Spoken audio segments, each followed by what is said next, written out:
Assalamualaikum warahmatullahi wabarakatuh. Waalaikumsalam warahmatullahi wabarakatuh. Alhamdulillahirabbil alamin. Assalatu wassalamu ala asyrafil anbiya'i wal mursalin wa ala alihi wa ashabihi ajma'in. Amma ba'd. Dewan hadirin yang kami hormati, hadirin yang berbahagia, Indonesia adalah negara tropis yang sangat subur di atas hamparan khatulistiwa.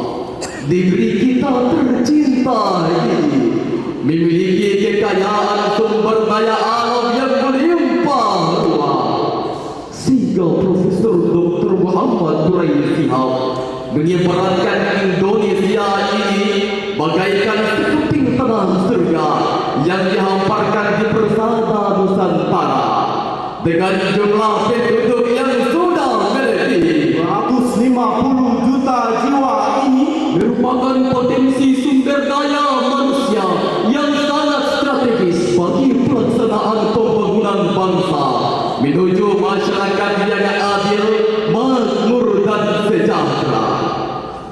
Dan kondisi ini hadirin dapat terwujud bila diiringi dengan etos kerja yang tinggi. Namun kenyataan yang kita lihat, Indonesia ini masih terbelakang. Kehidupan masyarakat belum makmur, pembangunan belum merata, sumber daya alam yang kita miliki belum sepenuhnya dimanfaatkan untuk kemaslahatan bersama. Begitu juga kehidupan sosial, budaya, politik, ekonomi, sains dan teknologi masih dalam cengkraman bangsa lain, sehingga kita menjadi bangsa yang tergantung kepada mereka dan menjadi penonton di dalam panggung sendiri. Atas dasar inilah maka tergugah hati kami untuk menyampaikan sebuah syarahan yang berjudul Membangun Etos Kerja dalam Kemajuan Bangsa, dengan landasan firman Allah surah Al-Qasas ayat 77 sebagai berikut.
ولا تبغ الفساد في الأرض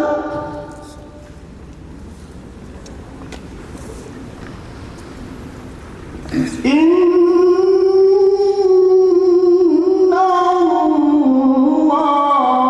الله لا يحب المفسدين.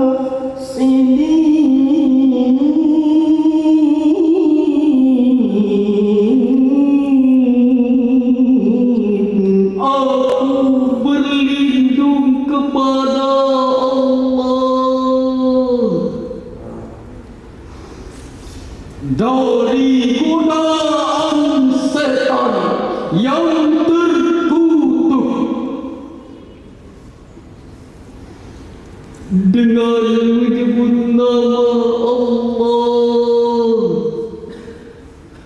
yang Maha Pengasih lagi Maha Penyayang,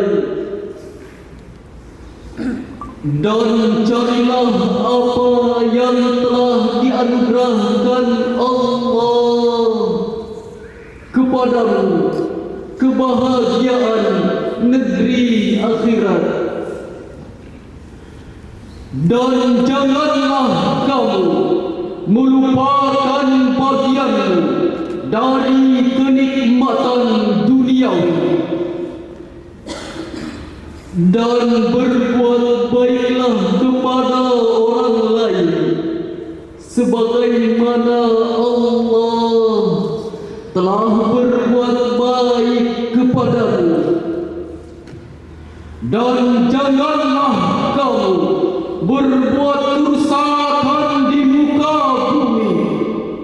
Sesungguhnya Allah tidak menyukai orang-orang yang berbuat kerusakan. Yang berbahagia Bidrut Ibdohatur, seperti dikutip oleh Profesor Dr. Muhammad Quraini Shihab dalam kitab Tafsir Al-Misbah halaman 405. Kata wabah tadi mengandung makna bahwa carilah kebahagiaan ukhrawi melalui apa yang dianugerahkan Allah Subhanahu wa taala dalam kehidupan dunia, yang kaitannya dengan harta kekayaan korun yang melimpah ruah. Namun jangan sampai kesibukan kita hadirin dalam mencari harta kekayaan dunia menghalangi kita dari beribadah mengingat Allah untuk meraih kebahagiaan hidup di akhirat nanti. Kemudian hadirin, menurut Profesor Dr. Muhammad Quraini Shihab, ayat ini mengandung suatu nasihat yang diberikan oleh beberapa ulama di zaman Nabi Musa alaihissalam kepada Qarun, bahwa ia boleh berusaha dengan sungguh-sungguh untuk meraih kesuksesan dunia dengan cara yang dibenarkan oleh Allah Subhanahu wa taala. Namun jangan sampai membuat dirinya melupakan tujuan hidup manusia yang sesungguhnya di dunia, yakni beribadah kepada Allah Subhanahu wa taala. Sebab salah satu kekeliruan umat Islam selama ini adalah sering menyalahartikan cara mendapatkan kebahagiaan akhirat, bahwa kebahagiaan akhirat itu hanya dapat dicapai dengan ibadah-ibadah ritual saja, seperti solat, puasa, dan lain sebagainya. Sedangkan bekerja untuk mencari rezeki di dunia ini anggap sebagai urusan dunia yang hina, yang menghambat dan menghalangi kebahagiaan akhirat. Padahal Allah memerintahkan kepada manusia untuk mencari anugerah Allah, tidak hanya untuk mendapatkan kebahagiaan akhirat nanti, tetapi sekaligus mendapatkan kebahagiaan hidup di dunia ini. Kita harus mampu menjaga keseimbangan antara urusan dunia maupun urusan akhirat. Sebagaimana sabda Rasulullah Muhammad sallallahu alaihi wasallam dalam hadis riwayat Imam Baihaqi, Nabi bersabda, i'mal li dunyaka ka'annaka ta'isu abada wa'amal li akhiratika ka'annaka tamutu ghada. Yang artinya Kerjalah untuk duniamu seolah-olah kau hidup di dunia ini untuk selamanya, dan bekerjalah untuk akhiratmu seolah-olah kau mati besok pagi. Di sini ya hadirin, Nabi Muhammad sallallahu alaihi wasallam memberikan motivasi kepada kita bahawa bekerja merupakan kegiatan yang paling penting dalam kehidupan manusia. Sebab tanpa bekerja, bagaimana akan lahir suatu bangsa yang maju dan modern seperti sekarang ini? Artinya apa? Kemajuan bangsa yang kita capai sekarang ini adalah merupakan buah atau hasil kerja keras dari para pendahulu-pendahulu kita. Mencontoh dari kehidupan junjungan kita, baginda Nabi besar Muhammad sallallahu alaihi wasallam dalam upaya meningkatkan kualitas sumber daya manusia, Rasulullah terlebih dahulu menanamkan akidah, lalu beliau memasuk etos kerja dan menegakkan disiplin kepada para sahabat, sehingga lahirlah generasi-generasi muslim yang memiliki sumber daya manusia yang berkualitas, kerja yang tinggi, akidah yang kuat, dan memiliki akhlak mulia. Dan dari situlah dapat terwujud suatu bangsa yang maju, modern dan berperadaban tinggi. Dengan demikian, marilah kita renungkan kalam suci Allah surah At-Taubah ayat 105 sebagai berikut. وقل اعملوا فسيرى الله عملكم ورسوله والمؤمنون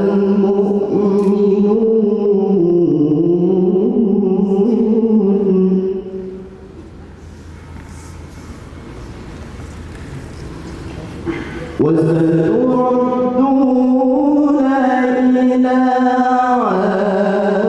عالم الغيب والشهادة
bekerjalah kamu, maka Allah dan Rasulnya serta orang-orang mukmin akan melihat pekerjaanmu itu, dan kamu akan dikembalikan kepada Allah yang mengetahui akan yang gaib dan yang nyata, lalu diberitakannya kepada kamu apa yang telah kamu kerjakan.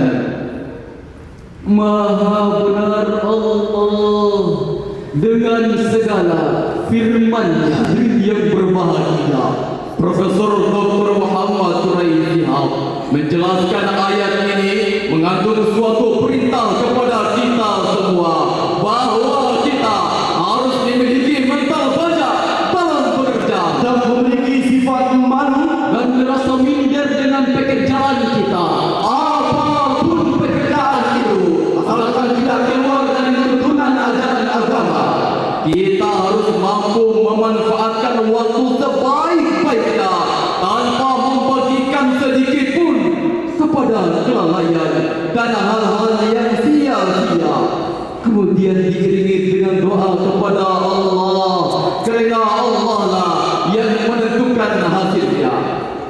Oleh karena itu, dalam mengimplementasikan ajaran Islam tentang etos kerja ini, pemerintah Republik Indonesia telah mencanangkan semboyan ayo kerja, kerja dan kerja pada Dirgahayu Kemerdekaan Republik Indonesia tanggal 17 Agustus tahun 2015 yang lalu di Istana Negara.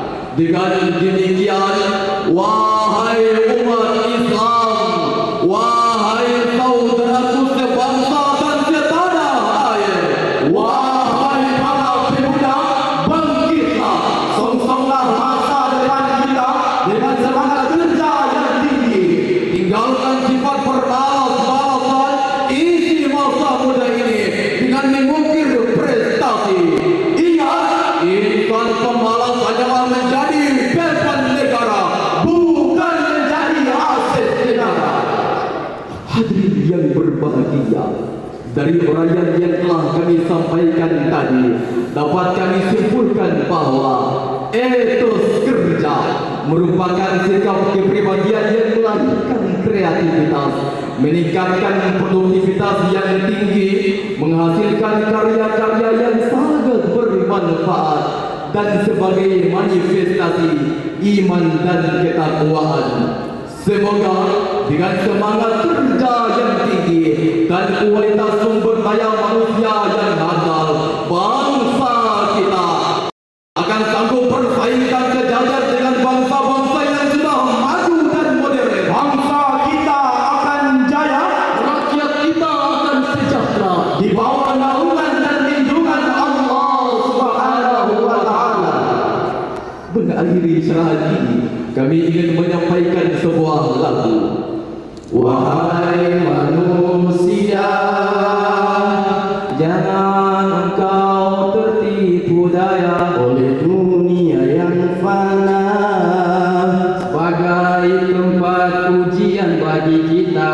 dunia sementara, akhirat selama-lamanya.